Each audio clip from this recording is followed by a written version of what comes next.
It's a shame that these girls and these babies and these kids, these mothers, we have to grieve because somebody decided they wanted to take God into their hands. It's just too much. It's too much. We got to come together and figure out, how do we put an end to this? All right, put the in the back. So as soon as we find out who you are, trust you will be dealt with. Period. On March 26, 2023, a quiet Sunday evening in Northeast Columbia, South Carolina, shattered into chaos.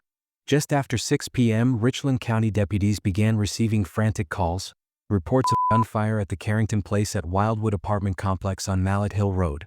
Neighbors later said the sound of shots echoed through what had been a calm residential area just moments earlier. When officers arrived, they were met with a scene no one ever expects to witness. A young woman lay outside the apartment. Her name was Winter Nicole Straw. She was suffering from multiple gunshot wounds. Emergency medical crews rushed to her side, fighting desperately to keep her alive. But the injuries were too severe, too extensive. Winter was pronounced dead at the scene, her life ending in the very place she should have been safest. She was only 25 years old. She was a mental health officer, a former college athlete, and a vibrant young woman who, from the outside, appeared to be building a happy, fulfilling life. My name is Winter, and I'm the birthday girl in 3 days, and I'm guaranteed to be the drunkest. On social media, especially TikTok, she and her long-term boyfriend shared playful videos, inside jokes, and moments that made thousands of followers see them as relationship goals. But in the days leading up to her death, something unsettling lingered online. A disturbing TikTok live, words spoken casually, almost jokingly, would later take on a chilling weight after the tragedy unfolded. What once looked like dark humor would raise haunting questions no one could ignore. And then, after Winter was killed, the nightmare wasn't over. For nearly 3 hours, police surrounded the apartment as the man she loved barricaded himself inside. Negotiators pleaded. Officers waited. Every second carried the fear that another life could be lost. But before we talk about the standoff, before the gunshots, the silence, and the final outcome, we need to go back. Because this case didn't begin with violence. It began with a love story the internet believed, and a truth no one saw coming. Winter Nicole Straw wasn't just another name in the headlines. She was born on July 30, 1997, and raised in Columbia, where she was known as the baby of her family. Everyone called her Weenie. She was the little sister everyone felt protective over, the one who could light up a room without even trying. From an early age, Winter showed signs of something special. She graduated from Columbia High School in 2015, already known for her discipline, drive, and quiet determination. She wasn't flashy, she was focused. Winter believed that excellence wasn't given, it was earned. After high school, she enrolled at Allen University, a historically black college right in her hometown. There, she built a legacy that would long outlive her tragically short life. Winter was a dual-sport athlete, competing on both the women's volleyball and basketball teams, balancing demanding practices with her academic responsibilities. Her efforts paid off. She helped Allen University secure its first-ever AI Conference championship, and she was on the team when the school clinched its first women's basketball title in 2016, a historic moment she helped create with her own hands and hard work. Off the court, Winter was just as driven. She graduated in 2020 with a Bachelor of Arts in Social Science, concentrating in pre-law. She wasn't just thinking about success, she was thinking about service. That mindset carried into her professional life. Winter became a mental health officer at the South Carolina Department of Corrections Broad River Secure Facility, a role that demanded emotional strength most people will never understand. She worked directly with inmates suffering from severe mental health challenges, providing crisis intervention, behavioral support, and stability in moments of chaos. It was hard work, heavy work, but Winter was built for it. The Department of Corrections Director, Brian Sterling, later described her as the epitome of a dedicated officer. Someone who genuinely cared about her job and the people she served. She didn't just clock in and clock out. She showed up with compassion. Yet despite the seriousness of her work, Winter knew how to enjoy life. She loved social media, especially TikTok, where she shared lighthearted videos that captured her bubbly, infectious personality. She danced. She joked. She laughed loudly. And most notably, she shared her relationship. That's where the world first met Renardo S. Johnson. Johnson, 27 years old, from Pelion, South Carolina, was Winter's long-term boyfriend. And to anyone watching online, the two looked inseparable. Their TikTok feed was filled with inside jokes, playful teasing, dance challenges, and moments of affection that made followers label them couple goals. Who was interested first? Who said I love you first? Who's more protective? Who cleans more? Who eats the most? Who spends the most money? Who is most likely to start an argument? Who falls asleep first? Who is more annoying? Who loves the hardest? They looked happy, effortlessly happy. Years together, shared routines, shared laughter. A love story unfolding in public view. But this is where the story begins to shift, where the cracks start forming beneath the surface. If you're finding these stories meaningful or informative, please consider subscribing to our channel. It really helps us keep bringing you more content like this. At some point during their relationship, Winter suffered a serious accident. The details have never been fully made public. What is known is that she needed help recovering, and Johnson stepped in as her caregiver. To Winter's family, this seemed like proof of real devotion. He was there when she was vulnerable. He supported her when she needed it most. From the outside, it looked like love at its purest. But sometimes, the moments that appear most supportive are the ones that quietly change the balance of power. And sometimes, what looks like care can become control. No one knew it then. Not her family. Not her friends. Not the thousands of people watching through a phone screen. But the story they thought they were witnessing was not the story that would end. And soon, everything the world believed about this relationship would come crashing down, leaving behind questions, heartbreak, and a young woman whose life was stolen far too soon. To the people closest to Winter, Reynaldo Johnson didn't look like a man capable of violence. He was the man who stayed when things got hard. The man who didn't disappear when his girlfriend was injured and vulnerable. The man who showed up day after day, helping Winter heal when she needed support the most. To her family, especially her mother, this mattered. Johnson didn't just offer help, he offered reassurance. He looked Winter's mother directly in the eyes and promised her something no parent ever forgets hearing, that he would never harm her daughter. He spoke with calm confidence, with what appeared to be complete sincerity. He assured her that Winter was safe with him, that he would protect the precious life she had entrusted into his care. And for a long time, there was no reason to doubt him. There were no frantic calls in the middle of the night. No visible bruises. No whispered warnings. From the outside, everything appeared stable, normal, even loving. That's what makes what happened next so difficult to comprehend. On March 26, 2023, that sense of safety collapsed in the most horrific way imaginable. Just after 6 p.m. on a Sunday evening, Richland County deputies received multiple reports of gunfire at the Carrington Place at Wildwood apartment complex on Mallet Hill Road in Northeast Columbia, South Carolina. Neighbors described hearing shots and chaos echoing through what had been a quiet residential area. When law enforcement arrived, they were met with a devastating scene. Winter Nicole Straw was found outside the apartment, suffering from multiple gunshot wounds. Emergency medical personnel rushed to help her, doing everything they could to save her life. But the injuries were too severe, too extensive. Winter was pronounced dead at the scene.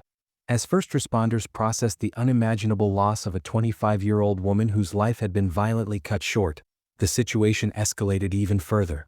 Reynaldo Johnson had retreated back inside the apartment, locking himself in and refusing to come out. What followed was a dangerous standoff that would grip the community for hours. Law enforcement quickly established a perimeter as crisis negotiators were brought in. Their goal was simple but urgent: get Johnson to surrender peacefully. For nearly 3 hours, trained negotiators tried to reach him, speaking calmly, offering options, and attempting to de-escalate the situation. There was an added layer of fear that made the situation even more tense. Early information suggested that a child might be inside the apartment, raising the stakes dramatically. Officers knew that every second mattered, not just to prevent another death but potentially to save an innocent life. But as the minutes stretched into hours, something changed. Around 9 p.m., communication with Johnson suddenly stopped. Negotiators called out repeatedly, but there was no response. No movement. No signs of cooperation. A single gunshot rang out from inside the apartment. Officers knew immediately what that sound meant. When deputies eventually entered the apartment, they found Johnson suffering from a gunshot wound to his upper body. He was rushed to a nearby hospital, where he was pronounced dead around 11 p.m. Authorities later confirmed that the wound was self-inflicted. The earlier fears about a child being inside the apartment turned out to be unfounded. No child was present. Investigators officially classified the incident as a murder-suicide tied to domestic violence. Richland County Sheriff addressed the media, describing the tragedy as another painful example of how domestic violence can escalate without warning, and how its impact ripples far beyond the individuals involved. Families are shattered. Communities are left searching for answers that never fully come. Former Allen University basketball player was shot and killed Sunday night in what authorities are calling a domestic violence incident. One day later, family and friends are honoring 25-year-old Winter Straw for who she was.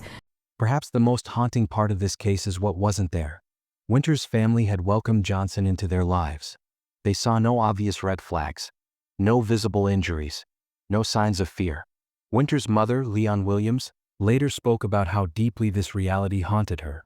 She explained that it wasn't like Winter was coming around with black eyes or visible bruises, nothing that would have immediately raised alarm bells or triggered intervention. There were no outward signs that something was fundamentally wrong. And that's what makes this story so unsettling. Because sometimes, the most dangerous situations are the ones that look perfectly fine, until they aren't. The presence of a firearm changes everything. In domestic violence situations, it doesn't just raise the danger, it multiplies it. Research consistently shows that firearms are involved in more than half of all domestic homicide-suicides in the United States. Experts refer to this as a lethality factor, a condition that turns an already dangerous situation into a fatal one. Violence is always wrong. A push, a slap, or a threat is horrifying in its own right. But those actions, as traumatic as they are, often leave space for survival, escape, or intervention. A gun does not. A single trigger pull can end a life in seconds. Multiple gunshot wounds leave almost no room for rescue, no time for second chances, no opportunity for someone to step in and stop what's happening. That reality is central to understanding cases like Winter Nicole Straw's. Mental health also plays a complicated and deeply troubling role in many domestic violence tragedies. In murder-suicide cases, perpetrators often show signs of suicidality, emotional instability, or unresolved trauma.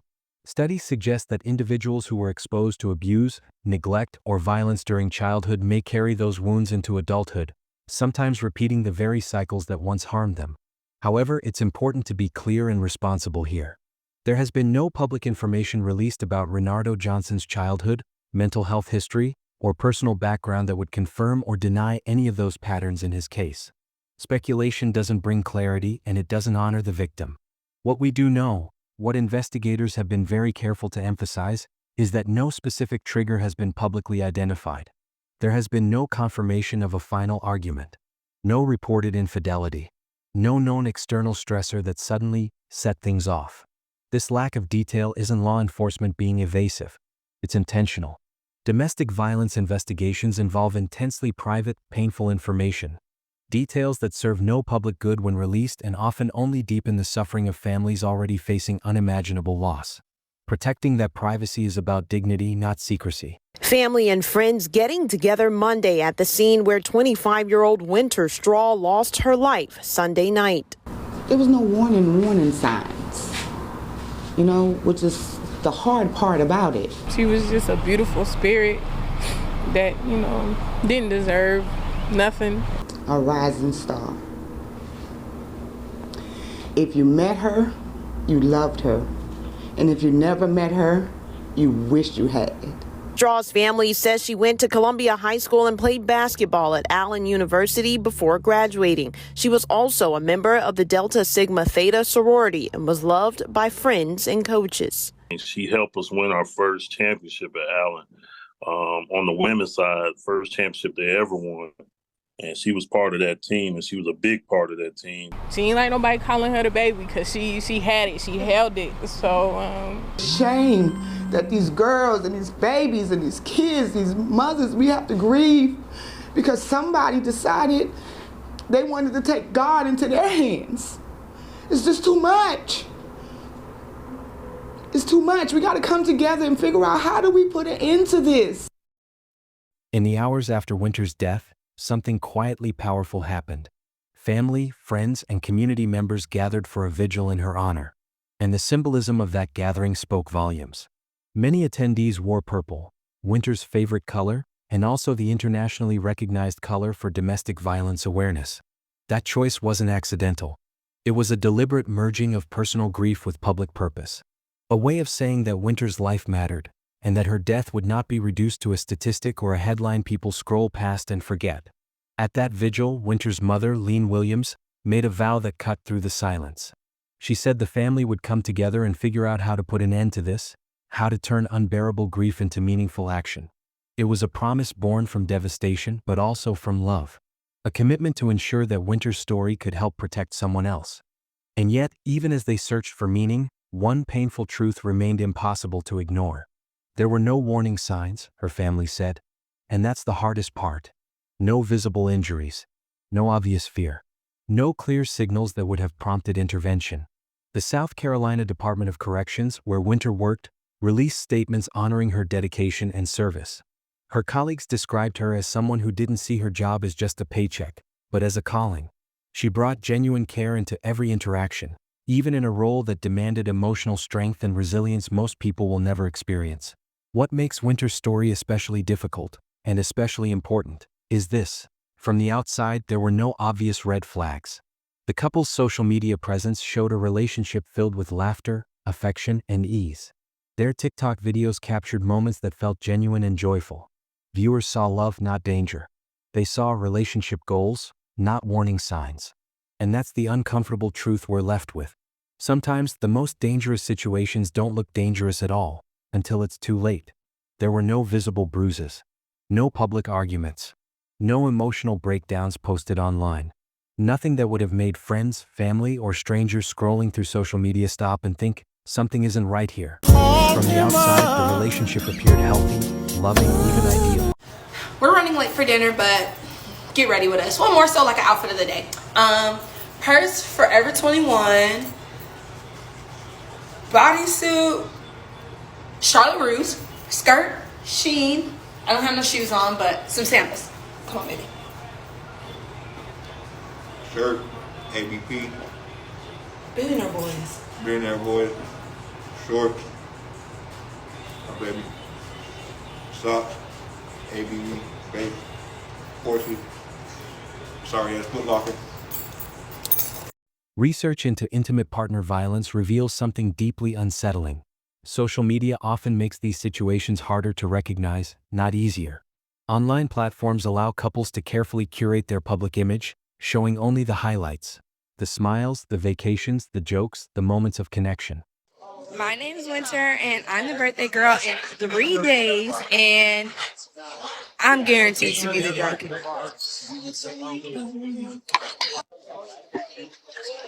Say one, man. She gonna be the drunkest, I promise you. It's 11:02, 11:05. She out of here. What never makes it into the feed are the arguments, the intimidation, the emotional withdrawal, or the fear. In many cases, that public image becomes a mask. If you've had a friend or family member in a violent or unhealthy relationship, what were the signs you noticed that they weren't openly showing? How did you help them, or how did you try? What are your thoughts on this case? Share them in the comments below. And if you found this story impactful, please like, share, and don't forget to subscribe for more stories like this.